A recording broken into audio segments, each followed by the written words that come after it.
Hello बच्चा party. कैसे हैं आप लोग?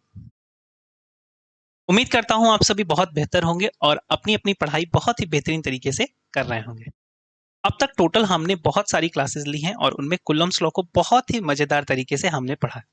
आज की क्लास फिर से questions based on Coulomb's law होने वाली है। कुलम्स लॉ के बहुत सारे क्वेश्चंस हम लोग ट्राई करेंगे। ये क्वेश्चंस बहुत ही अच्छे लेवल के क्वेश्चंस हैं, जो आप एक अच्छे कोचिंग इंस्टीट्यूट के मटेरियल्स में क्वेश्चंस आप पाओगे, वैसे क्वेश्चंस का सॉल्यूशन हम यहाँ पर करा रहे हैं। तो बहुत ही मजेदार तरीके से पूरी क्लासेस ऑर्गेनाइज होकर के चल रही है। मन लगा करके पूरी क्लास को देखोगे तो हर एक कॉन्सेप्ट तुम्हें समझ में आएगा और तुम्हारे एग्जामिनेशंस के हेल्प के लिए बहुत ही अच्छी वीडियो होने वाली। कभी कभी थोड़ा मोटिवेशन की कमी हो जाती है, तो आज की क्लास थोड़ा एक मोटिवेशन लाइन के साथ शुरू होगी। अ, याद नहीं है लाइन, तो देख के ही पढ़ता हूँ। वक्त तू कितना परेशान कर ले मुझे, वक्त तू कितना भी परेशान कर ले मुझे, पर याद रख किसी भी वक्त किसी भी मोड़ पर बदल देंगे हम तुझे। तो मोटिवेशन अपनी जिंदगी में हमेशा बनाए के रखना। हमेशा ध्यान रखना कि आज आपके जो भी मेहनत आप कर रहे हो, एक समय के बाद आपको बहुत ही अच्छे परिणाम देने वाला है। कभी भी मेहनत से मत घबराइए। जितना भी अच्छे तरीके से आप डेली का डेली अपना एक डिसिप्लिन बना करके ऑर्गेनाइज तरीके से पढ़ सकते हो, उतने अच्छे तरीके से आप अपनी पढ़ाई को जारी रखो। गारंटेड है कि आप अपने एग्जाम्स में बहुत ही अच्छा स्कोर करने जाओगे। और केवल क्रैश कोर्स के चक्कर में पड़े हो कि लास्ट के 2 महीने पढ़ के पूरा एग्जाम्स निकाल लेंगे, तो फिर आप कभी भी अच्छे तरीके से एग्जाम नहीं निकाल सकते। हो सकता हो कि आप उतनी क्षमता रखे हो कि आप केवल क्रैश कोर्स में ही सारी चीजें कर ले जाओ, लेकिन वहां पर भी मेहनत आपको हद से ज्यादा करनी पड़ती है।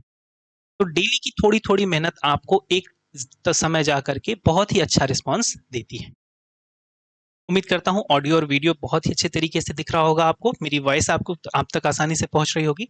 और आज की क्लास में हम लोग फिर से बात करने जा रहे हैं questions based on Coulomb's law. Coulomb's law पर जो भी क्वेश्चंस हमने अब तक डिस्कस किए हैं, बहुत ही मजेदार थे और बहुत ही अच्छे ट्रिक के साथ डिस्कस किए हमने।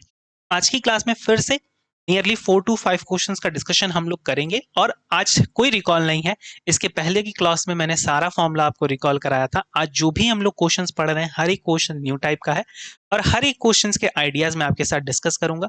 जैसे पिछले की सारी वीडियोस में हमने बहुत ही आसानी के साथ, बहुत ही सिंपल वे में, हर तरीके से दो दो तरीके से कहीं पर क्वेश्चंस को सॉल्व किया, उसी तरीके से आज भी जहां पर नेसेसरी होगा मैं आपको बताऊंगा। तो चलिए फिर से शुरू करते हैं अपनी क्लास। थोड़ा सा एकदम एक्साइटेड हो जाइए। क्लास बहुत लंबी नहीं होने वाली है, केवल आपका मैं 30 मिनट समय लूंगा और 30 मिनट में आपको बहुत सारी मजेदार बातें समझा जाऊंगा। चलो शुरू करते हैं। फर्स्ट क्लास है हमारा two unlike charges separated by a distance of 1 metre. हमारे पास दो ऐसे चार्ज हैं जो अनलाइक हैं। अनलाइक का मतलब अलग अलग हैं, जिन पे जो वैल्यूज हैं अलग अलग है, और वो कैसे हैं, एक दूसरे से 1 मीटर की दूरी पे रखे हुए हैं और अट्रैक्ट कर रहे हैं। उन पे जो फोर्स लग रहा है वो है 0.108 न्यूटन का। If the charges are in the ratio of 1/3, अगर ये चार्जेस 1/3 के रेशियो में है, then the weak charge is, मतलब ये जो छोटा वाला चार्ज है इसकी वैल्यू क्या होगी। देखो Q1/Q2, Q1/Q2 का जो रेशियो है वो है 1/3। क्या है वो है 1/3।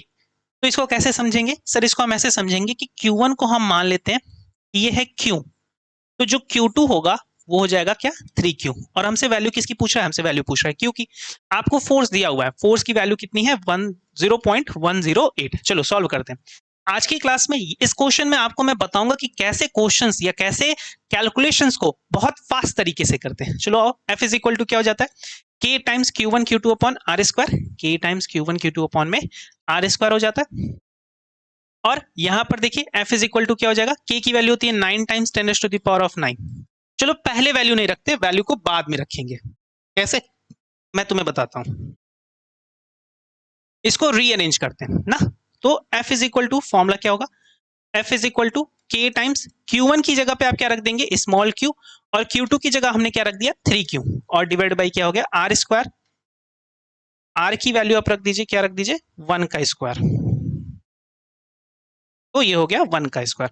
तो यहां से आपको F की वैल्यू क्या मिल गई, ये मिल गई 3 times K times Q square is equal to F। तो हम इसको ऐसे भी कह सकते हैं, क्योंकि हमें Q की वैल्यू निकालनी है, तो Q square is going to be क्या, F divided by 3k। f की वैल्यू 0.108 और 3 की वैल्यू 3 ही होती है, k की वैल्यू 9 टाइम्स 10⁻⁹ ऐसा वैल्यू मिल गया आपको। अब देखो इसको कैसे सिंप्लीफाई कर रहे हैं, क्यू स्क्वायर है ये, तो Q square is equal to क्या हो जाएगा, यहाँ पर देखिए इसको हम लिख दे रहे हैं 108 को हम ऐसे लिख दे रहे हैं 108 गुणित 10 की घात -3, और ये जो 10⁻⁹ बॉटम में है, जब इसे हम ऊपर लेके जाएंगे तो ये हो जाएगा 10⁻⁻⁹ और ये है डिवाइड बाई 3 टाइम्स 9। चलो 3 से 108 को कैंसिल करते हैं ना, 3 से क्या करते हैं 108 को कैंसिल करते हैं, तो 3 3 जा 9 और फिर 1 लेफ्ट हुआ 18 हो गया, 3 6 जा 18, तो ये गया 36 और 9 से 36 को कैंसिल करेंगे तो मिल जाएगा आपको 4। तो क्यू स्क्वायर की वैल्यू आपको कितनी मिल गई, 4 टाइम्स 10⁻⁻⁻3 और -9। आगे सॉल्व करते हैं इसको। क्यू स्क्वायर की वैल्यू जो हमें मिली थी वो हो गई थी 4 टाइम्स 10⁻⁻3 तो क्यू स्क्वायर की वैल्यू कितनी हो जाएगी, क्यू स्क्वायर की वैल्यू हो जाएगी सर 4 टाइम्स 10⁻⁻12। ऐसा होगा। क्यू की वैल्यू आप क्या लेंगे तो क्या आएगा, क्यू की वैल्यू हो जाएगी within root of 4 times 10⁻⁻12। 4 का रूट लेंगे आप तो आपको मिल जाएगा 2, और 10⁻⁻12 जब भी पावर का रूट होता है तो आप इसे 2 से डिवाइड कर देते हैं, आप इसे क्या करते हैं 2 से डिवाइड कर देते हैं, तो टाइम्स 10⁻⁻12 है, 2 से डिवाइड करेंगे तो -6, -6 को हम कहते हैं माइक्रो, तो ये हो गया 2 माइक्रो कूलम। ये इसके बीच का आंसर हो जाएगा, इसके बीच का क्या हो गया आंसर हो गया। चलिए पीछे आते हैं, कौन सा ऑप्शन सही होगा, option A is the right choice. इस क्वेश्चन के लिए ऑप्शन ए क्या हो गया, सही आंसर हो गया। चलिए आगे बढ़ते हैं नेक्स्ट क्वेश्चन की तरफ। इस क्वेश्चन में आपसे क्या कह रहा है कि a charge plus Q is fixed, a charge plus Q is fixed to each of 3 corner of a square. अब हमारे पास एक स्क्वायर है, तो सबसे पहले ड्रॉ करते हैं एक स्क्वायर। हमने एक ऐसा स्क्वायर ड्रॉ कर लिया, क्या ये कलर में आपको विजिबल है, थोड़ा सा कम विजिबल है तो इसे डार्क कलर कर लेते हैं ना, और स्क्वायर कुछ थोड़ा सा बड़ा बना लेते हैं। हाँ चलो ये स्क्वायर लग रहा है बढ़िया, कि हमारे पास एक जो ये प्लस क्यू है ये फिक्स्ड है each of 3 corner of a square, each of 3 corner of a square. यहां पर भी प्लस क्यू, यहां पर भी प्लस क्यू, और यहां पर भी plus Q. On the empty corner, जो यहां पर एम्प्टी कॉर्नर है यहां पर हमने क्या रख दिया है bigger q is placed such that there is no net electrostatic force is acting on the diagonally opposite charge. मतलब इसका जो डायगोनली अपोजिट है, इसका जो जस्ट अपोजिट है इस वाले पर कोई भी फोर्स एक्ट नहीं कर रहा है, ऐसी सिचुएशन पे इस क्यू की वैल्यू क्या होगी, हमें आपको ये बताना है इस क्वेश्चन में। चलो इस क्वेश्चन को फिर से समझते हैं, फिर से एक डायग्राम ड्रॉ करते हैं। ये ऐसा हमारा क्या था, स्क्वायर था, इस स्क्वायर के इस वाले पोर्शन पे प्लस क्यू है, इस वाले पोर्शन पे भी प्लस क्यू है, इस वाले पोर्शन पे भी प्लस क्यू है, और यहां पर है क्यू। इस क्यू की वैल्यू हमें बतानी है, हमें नहीं पता कि ये प्लस है कि माइनस। अब थोड़ा समझते हैं लॉजिकली, थोड़ा सा समझो। देखो यहां पर फोर्स ऑफ रिपल्सन और अट्रैक्शन या जो भी फोर्स लग रहा है उसको बनाते हैं, क्या ये प्लस क्यू इस डायरेक्शन में फोर्स ले जाएगा, बिल्कुल सर।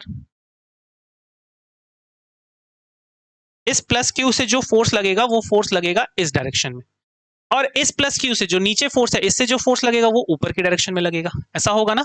तो देखो एक फोर्स इस तरफ लग रहा है,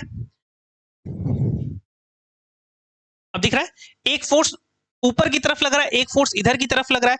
और मैंने आपको एक बार फिर से बताया है सारी बातें कि जब भी ऐसा होता है तो आप लॉ ऑफ पैरेललोग्राम यूज करते हो, और लॉ ऑफ पैरेललोग्राम क्या कहता है कि इन दोनों के पैरेलल लाइंस ड्रॉ करो। तो हम कलर बदल के लाइन ड्रॉ करते हैं, तो एक लाइन ऐसे हो गई,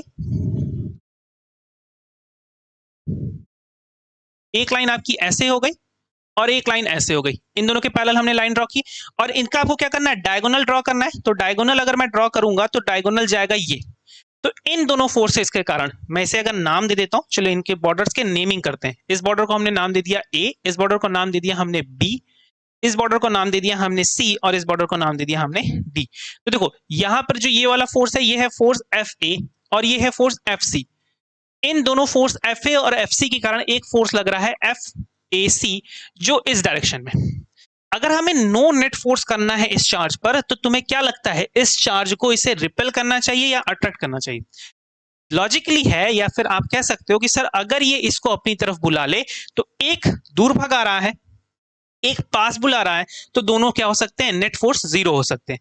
तो हम कहेंगे डेफिनेटली ये फोर्स नेगेटिव होना चाहिए, और इस नेगेटिव फोर्स के कारण जो इस पर फोर्स लग रहा होगा वो इस डायरेक्शन में होना चाहिए, ताकि जो नेट फोर्स है वो क्या हो सके, जीरो हो सके। इसे हम नाम दे देते हैं एफ डी। तो net force on it, so F net should be zero. अगर एफ नेट जीरो है तो F A C minus F D is equal to zero होना चाहिए, और F A C is equal to क्या हो जाना चाहिए, एफ डी होना चाहिए। देखो, अब अगर तुम्हें याद होगा तो मैंने आपको लास्ट की क्लास में एक होमवर्क करने को दिया था, जहां पर आपसे कहा था कि कमेंट करिए कि इस क्वेश्चन का जवाब क्या होगा, और मैंने वहां पर आपको पूरा हिंट दिया था। उसी तरीके से यहां पर है, और यहां पर जो एंगल है इनके बीच का ये है थीटा 90 डिग्री। ये कैसा है, 90 डिग्री। तो 90 डिग्री पे क्या आप करते हैं, आप केवल एफ का फॉर्म लगा देंगे। एफ ए सी क्या हो जाएगा, एक्चुअली हो जाएगा within root of F A square plus F B square. अब देखो फिर से क्या ये सेम होंगे, क्योंकि इसका जो लेंथ है स्क्वायर है, स्क्वायर का हर एक, स्क्वायर का मतलब है वर्ग, और वर्ग की हर एक भुजा क्या होती है, समान होती है, बराबर होती है। और अगर ये बराबर होगी तो एफ ए भी और एफ सी भी, ये दोनों फोर्स क्या होंगे, बराबर होंगे। इसे सी होना चाहिए था। तो आप इसे लिख सकते हैं within root of 2 times of F C square या फिर एफ ए स्क्वायर, और आप इसे लिख सकते हैं रूट ऑफ 2 टाइम्स एफ ए।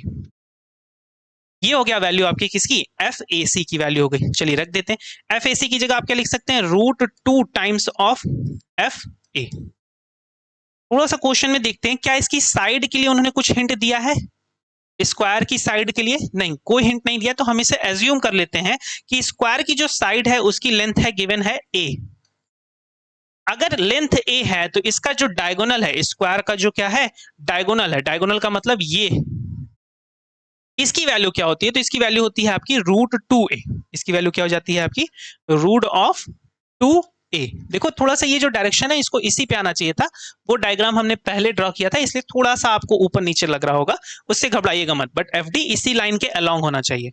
तो यहां पर इसकी वैल्यू कितनी हो गई, जो ये इसके बीच की डिस्टेंस है, जब आप एफ डी निकालेंगे तो डिस्टेंस आप क्या रखेंगे, रूट 2a रखेंगे, लेकिन जब आप एफ ए निकालेंगे तो डिस्टेंस आप क्या रखेंगे, a रखेंगे। तो root 2 times of F A is equal to F D की वैल्यू क्या मिलेगी, एफ डी आपको जस्ट एफ डी मिलेगा। चलिए वैल्यूज रखते हैं, रूट 2 टाइम्स के टाइम्स Q1 Q2 ना, Q1 देखिए ये Q और ये Q, तो ये हो जाएगा Q square divided by A square is equal to F D. F D की वैल्यू आप क्या रखेंगे, इस वाले Q और इस वाले Q के बीच फोर्स है, तो ये हो जाएगा K times Q times Q divided by, और ये हो जाएगा रूट 2a का whole square, root 2a whole square. चलिए इसे सॉल्व करते हैं। इसे आप सॉल्व करेंगे तो Q और Q कैंसिल आउट हो जाएंगे, एक Q और एक Q कैंसिल आउट हो जाएगा, ये Q और एक Q कैंसिल आउट हो गया, K और K कैंसिल आउट हो गया। आपको वैल्यू क्या मिली यहां पर, root 2 times Q divided by A square, और इज इक्वल टू आपको क्या मिला यहां पर, Q divided by 2a square. अब a स्क्वायर और a स्क्वायर भी कैंसिल आउट हो जाएंगे, ये हो जाएगा आपका 2 root 2 times Q is equal to Q, और इस Q को क्या होना चाहिए था, माइनस होना चाहिए था ना, इस Q को क्या होना चाहिए, माइनस होना चाहिए। तो आपको Q की वैल्यू क्या मिल जाएगी, minus of 2 root 2 times Q। अगर इस जो नया चार्ज पार्टिकल Q हमने रखा है उसकी वैल्यू इतनी होगी, तो इस पर जो फोर्स होगा, जो डायगोनली इसके अपोजिट चार्ज था इस पर जो लगने वाला नेट फोर्स है, वो क्या होगा, जीरो होगा। तो कौन सा ऑप्शन आपको सही लग रहा है यहां पर, option 2 is the right answer, minus of 2 root 2 times of Q। चलिए आगे बढ़ते हैं नेक्स्ट क्वेश्चन की तरफ, क्वेश्चन नंबर 3। अब क्वेश्चन नंबर 3 में आपसे कह रहा है, बहुत ही मजेदार सवाल है। अब इसको सवाल को देखिए, अच्छा लास्ट वाली स्लाइड मैं थोड़ा सा 1 मिनट के लिए छोटा करके रोक देता हूं, ताकि आप इसका स्क्रीनशॉट ले सको। चलिए इसका स्क्रीनशॉट ले लीजिए जल्दी से। चलिए आगे बढ़ते हैं। अब इस वाले क्वेश्चन को देखो, यहां पे क्या कर रहा है, 2 particles of each mass m, 2 particle हैं जिनका जो मास है वो क्या है, m है, और वो चार्ज कितना रख रहा है, q का चार्ज रख रहा है, are separated by a distance of, by some distance, distance की वैल्यू उन्होंने नहीं दी है। If they are in equilibrium, अगर ये क्या है, इक्विलिब्रियम में है, under the mutual forces of gravitation and electrostatic force, then what is the value of q upon m। In coulomb per kilogram is one of the order of, इसका order केवल पूछ रहा है आपसे ना। तो देखिए अब दो फोर्सेस की बात हो गई। ग्रेविटेशनल फोर्स का फॉर्मूला क्या होता है, फोर्स ऑफ ग्रेविटेशन ना, फोर्स ऑफ ग्रेविटेशन को हम ऐसे डिफाइन कर दे रहा, इसका फॉर्मूला होता है बिगर जी, एक कांस्टेंट है, m1 m2 divided by R square. और फोर्स ऑफ इलेक्ट्रिक जो हमने पढ़ा है अभी, इसका फॉर्मूला क्या होता है, इसका फॉर्मूला होता है स्मॉल के, जिसे इलेक्ट्रोस्टैटिक कांस्टेंट आप कहते हैं, Q1 Q2 अपॉन में आर स्क्वायर। अब यहां पर जो ये दो मासेस हैं और दो चार्ज पार्टिकल हैं, इनकी जो वैल्यूज है वो सेम है ना, टू पार्टिकल्स, दो पार्टिकल हैं, ईच पे जो वैल्यू है m है और ईच पे जो चार्ज है q है। तो जो इनके बीच का ग्रेविटेशनल फोर्स होगा Fg, उसे आप कैसे डिफाइन करेंगे, वो होगा बिगर जी और ये हो जाएगा m square divide by R square. और जो इलेक्ट्रोस्टैटिक फोर्स है इनके बीच में लगने वाला वो है Fe is equal to small K और ये हो जाएगा q square divide by R square. Bigger Q कह रहा है तो बिगर क्यू ही रख देते हैं, इसे आप रख दीजिए बिगर क्यू स्क्वायर। और हमसे अब वैल्यू क्या पूछ रहा है, क्यू अपॉन एम की वैल्यू पूछ रहा है, किस कंडीशन में, जब ये इलेक्ट्रोस्टैटिक फोर्स और ग्रेविटेशनल फोर्स एक दूसरे के बराबर हैं, एक दूसरे को म्यूचुअली क्या कर रहे हैं, बैलेंस कर रहे हैं, इक्विलिब्रियम में ला रहे हैं। चलिए फिर ठीक है, एक न्यू पेज क्रिएट करते हैं और इसको सॉल्व करते हैं। ये हो गया आपका F E is equal to F G. F E का फॉर्मूला क्या था, K times Q square divided by R square, और एफ जी का फॉर्मूला क्या था, small G times, sorry bigger G times M square divide by R square. R square और R square आपका cancel हो गया, और Q square divide by M square को आप लिख सकते हैं, क्या लिख सकते हैं, जी अपॉन में के। ये के है स्मॉल के, कौन सा के है आपका, ये है स्मॉल के। तो क्यू अपॉन एम का होल स्क्वायर ये आ जाएगा आपका, और इज इक्वल टू क्या हो जाएगा, जी अपॉन में के। चलो अब थोड़ा सा कैलकुलेशन यहां पे समझते हैं ना कि कैसे फास्ट कैलकुलेशन करें। क्यू अपॉन में एम इज इक्वल टू क्या हो जाएगा, विद इन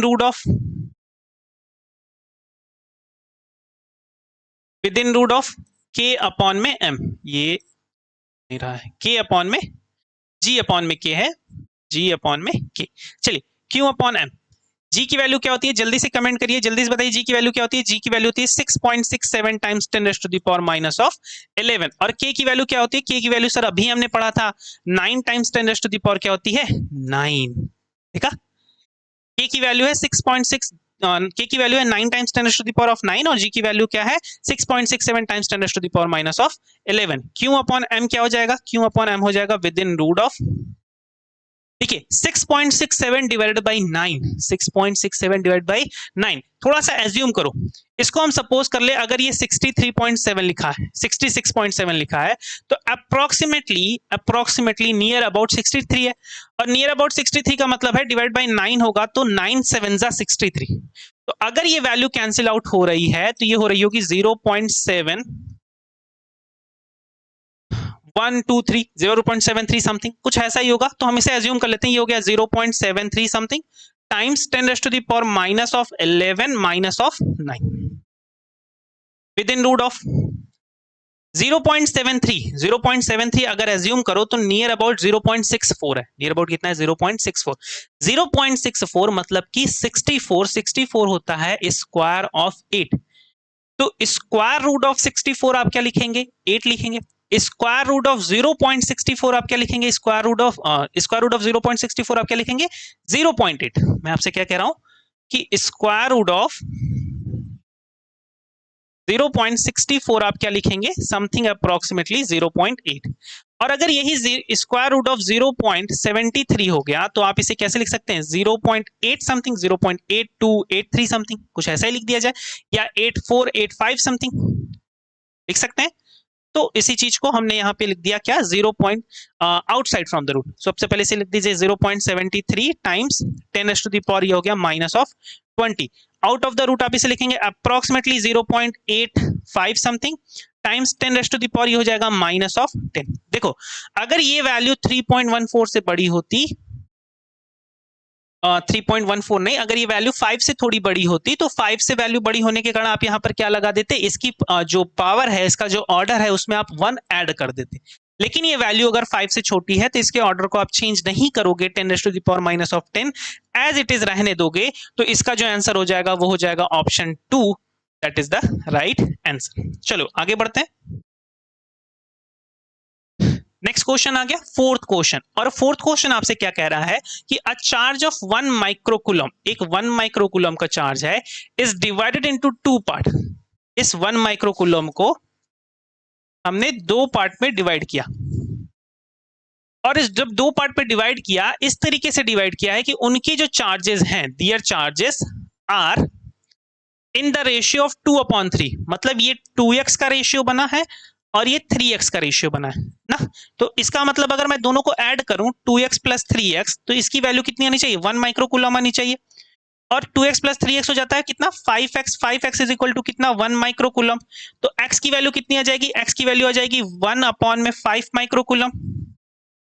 इस वाले चार्ज जो 2x था, 2x की वैल्यू कितनी हो जाएगी, 2x की x की वैल्यू 1/5, तो इसकी वैल्यू हो जाएगी 2/5 माइक्रोकूलम, और जो 3x है इसकी वैल्यू क्या हो जाएगी, 3/5 माइक्रोकूलम। देखो सबसे पहले तो हमने दोनों चार्ज पार्टिकल पर कितना चार्ज होगा ये निकाल लिया। These two charges are kept at a distance of 1 metre, एक दूसरे से 1 मीटर के डिस्टेंस पर रखे गए हैं वैक्यूम में। तो के जो डाइलेक्ट्रिक कांस्टेंट है उसकी वैल्यू क्या हो जाएगी 1, या फिर आप सीधे सीधे एप्सिलॉन नॉट रख सकते हैं। The electrostatic force between them, हमसे फोर्स पूछा है तो फोर्स का formula F is equal to K times Q1 Q2 upon में R स्क्वायर। थोड़ा सा जल्दी अभी से करते हैं। K की वैल्यू है 9 times 10 raise to the power of 9, इसकी वैल्यू कितनी है 2/5 माइक्रोकूलम और 3/5 माइक्रोकूलम ना, तो ये हो गया टाइम्स 2/5, माइक्रो की value 10 to the power minus of 6, और ये हो गया 3/5, थोड़ा सा इसको स्मॉल कर देते हैं, times 10 to the power minus of 6 divided by R square. R की वैल्यू कितनी होगी, ये दोनों एक दूसरे से कितने डिस्टेंस पे रखे हैं, 1 मीटर के डिस्टेंस पे रखे हैं, तो 1 का स्क्वायर।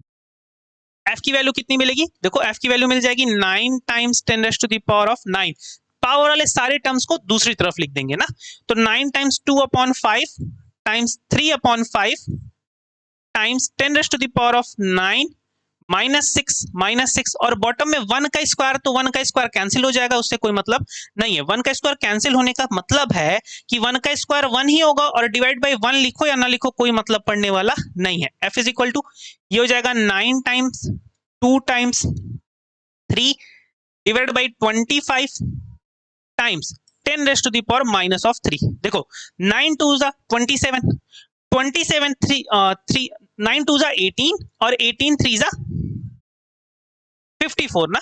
कहीं कहीं बीच में बहुत फ्लो में पढ़ाते पढ़ाते थोड़ी बहुत छोटी मोटी गलतियां हो जाती हैं, तो उसे अवॉइड किया करिए, क्योंकि जब भी आप स्क्रीन के बहुत पास होते हैं तो थोड़ा सा माइंड आपका होता है कॉन्सेप्ट पे, थोड़ा सा माइंड होता है कि वीडियो सही बन रहा है या नहीं, माइक चीजें देखने पे हर एक चीज होता है, तो थोड़ा कुछ चीजों को अवॉइड करना चाहिए।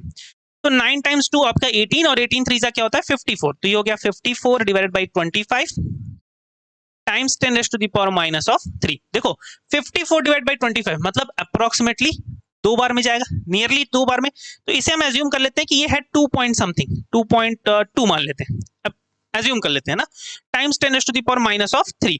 अब माइनस ऑफ 3 होने के कारण क्या है कि ये 1000 से डिवाइड है, तो डेसिमल को 3 डिजिट पहले ले आओ, ये हो जाएगा 0.0022, कुछ ऐसा वैल्यू होगा। कौन सा ऑप्शन सही लगता है, क्या पहला वाला ऑप्शन सही है, नहीं सर पहला वाला ऑप्शन गलत है। क्या दूसरा वाला सही है, हाँ डेसिमल कितने पे 1 2 3, तो ये सही हो जाएगा। ये गलत हो गया, ये गलत हो गया, तो दूसरा वाला इज द राइट चॉइस। चलो एक लास्ट क्वेश्चन पे बात करते हैं। पिछले क्वेश्चन का अगर स्क्रीनशॉट आपको लेना है तो आप ले सकते हैं, पूरा क्वेश्चन आपका सॉल्यूशन के साथ अब स्क्रीन पे है। चलो नेक्स्ट क्वेश्चन की तरफ बढ़ते हैं। अब इस क्वेश्चन में आपसे क्या पूछ रहा है कि equal and similar charges are placed on the earth पर एंड ऑन द मून। कैसे हैं, इक्वल हैं और सिमिलर हैं, मतलब दोनों ही Q और Q होंगे। The numerical value of the charges required to neutralise their gravitational forces of attraction. चलो देखो अगर मैं ये ड्रॉ करूं अर्थ, हमारे पास है ये हमारी पृथ्वी और ये है हमारा मून, इनके बीच में क्या लगता है, ग्रेविटेशनल फोर्स ऑफ अट्रैक्शन लगता है। तो हमने अज्यूम किया कि जो अर्थ है वो मून को अपनी तरफ अट्रैक्ट कर रही है, तो ये फोर्स ऑफ ग्रेविटी इस पे लग रही है। और अगर दोनों पे पॉजिटिव चार्ज हमने दे दिया है, इस पे भी पॉजिटिव क्यू इस पे भी पॉजिटिव क्यू, तो इन पर एक रिपल्सन इलेक्ट्रोस्टैटिक फोर्स लगता है जो अवे लगेगा, और ये होगा Fe। अगर क्या कह रहा है कि दोनों फोर्सेस एक दूसरे को न्यूट्रलाइज करना चाह रहे हैं, तो force of electric should be same as the force of gravity. चलो इलेक्ट्रिक का फॉर्मूला क्या होता है, K times Q1 Q2 upon R square, और इज इक्वल टू ग्रेविटी का फॉर्मूला क्या होता है, bigger G times M1 M2 upon में R स्क्वायर। R स्क्वायर ने R स्क्वायर को कैंसिल किया, Q1 Q2 की वैल्यू सेम है, Q1 Q2 की वैल्यू क्या है, सेम है, Q1 is equal to same as Q2 is equal to Q। चलो आगे बढ़ते हैं, एक न्यू स्लाइड क्रिएट करते हैं। तो हमें पता चल गया कि F जो इलेक्ट्रिक फोर्स था उसकी वैल्यू क्या हो जाएगी, K टाइम्स Q स्क्वायर, और ग्रेविटेशनल की वैल्यू हो गई G times M1 times M2। M1 की वैल्यू हमने सपोज किया अर्थ का मास, और M2 सपोज किया मून का मास। Q स्क्वायर या फिर आपको मिल जाएगा G times M1 M2 divided by K, और Q की वैल्यू क्या हो जाएगी, within root of all this value, G times M1 times M2 divided by K। चलो वैल्यूज पुट करो फास्टली। G की value 6.67 times 10 raise to the power minus of 11 times M1 की value कितनी है, देखो इसे आपको क्वेश्चन में गिवन किया है। M1 की वैल्यू मतलब अर्थ का मास है 6 times 24, 6 times 10 raise to the power 24, और मून का मास दिया हुआ है, कितना दिया हुआ है, 7 times 10 raise to the power 22। चलो इसे आगे बढ़ते हैं।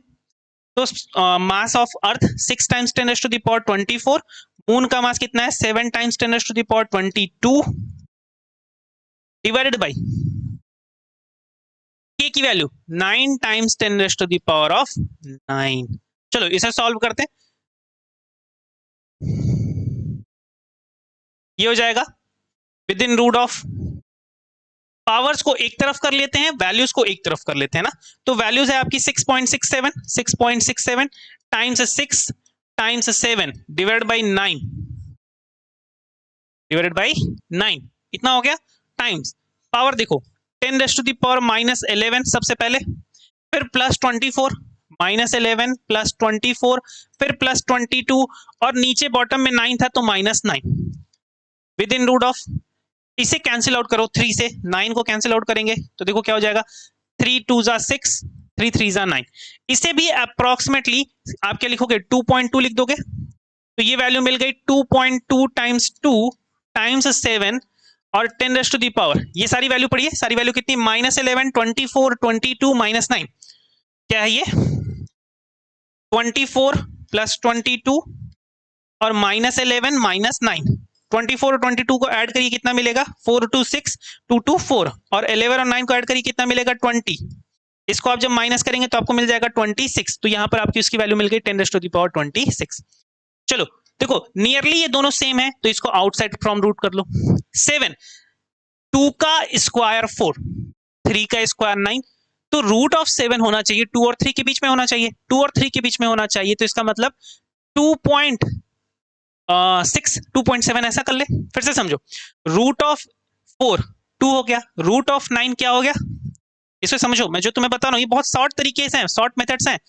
रूट ऑफ 4 2 हो गया, रूट ऑफ 9 3 हो गया, तो अगर इसके बीच में है रूट ऑफ 7 तो इसकी वैल्यू कितनी रख दें, 2.6 और 7 रख दें, समथिंग इतना ही आएगा, तो इसकी वैल्यू यहां पर रख दो, कितनी रख दो,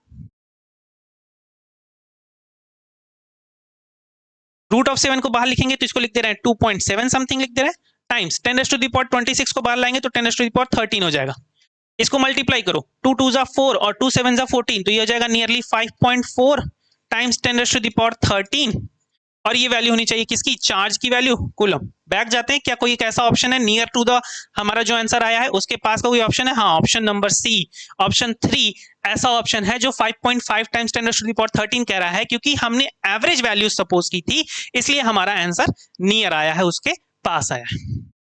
देखो कितने मजेदार तरीके से अब तक हमने 2 क्लासेस में कूलम्स लॉ पे बेस्ड अराउंड 12 टू 13 टाइप के क्वेश्चन देखे, हर एक क्वेश्चन अलग अलग टाइप का था, और दोनों ही क्लास की वीडियो में हम लगभग कर सकते हो आप 1 घंटे की वीडियो में बहुत सारी ट्रिक्स, कम से कम 3 से 4 ट्रिक्स सॉल्व करने की, और अराउंड आपने 13 टाइप के क्वेश्चंस देख लिए, 12-13 टाइप्स के क्वेश्चंस देख लिए, फॉर्मुले समझ लिए, फॉर्मुलेस की ट्रिक्स को समझ लिए। उम्मीद करता हूं आपको लेक्चर बहुत अच्छे तरीके से समझ में आ रहा होगा, सारी वीडियोस अच्छे तरीके से समझ में आ रही है, और अगर बहुत मजा आ रहा है आपको, आप समझ रहे हो चीजों को, तो वीडियो को लाइक करना ना भूलें और अपने दोस्तों को वीडियो को शेयर करना ना भूलें।